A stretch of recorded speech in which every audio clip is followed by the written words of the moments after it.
Aikari na ahũri biacara thoko-inĩ ya Inner City Mulolongo kaunti-inĩ ya Machakos no hathara maratara thutha wa mwaki munene gũtuthũka na gũcina indo cia mamirioni ma mbeca. Makĩaria mena ruo rũingĩ, aikari hamwe na ahũri biacara moigĩte mwaki ũkĩhumo kĩaguo gĩtarĩ kĩramenyekana wambĩrĩirie mathaa-inĩ ma ũtukũ wa gũkĩa ũmũthĩ. Mimi ni mfanyakazi wa Plan B na nimesikia uchungu ya hii moto na nimeipata ilianza saa 11:35 na nisielewi ni nini ilikuwa mbaya. Na tumekadiria hasara mingi sana ya pesa mingi sana. Nyumba ambapo zimechomeka nyumba karibu 300. Na tumekuwa pamoja hapa kuzima moto. Imewaka mingi, imechomeka.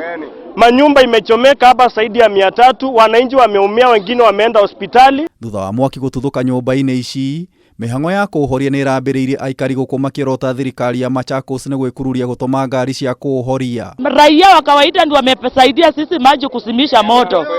Wamepanda juu wakasimisha. Wazima moto wameingia saa 2 na wametoka Nairobi City. Wakutoka Machakos. Wa Machakos wako wapi? Na tunataka pia mimi nataka kuuliza wananchi, tulipatia gavana Mutua na jukumu la kulinda maisha ya wananchi, jukumu ya kulinda mali yetu. Ile pesa sisi watu wa Mlolongo tunalipa. Tunataka gari ya kuzima moto iwekwe hapa.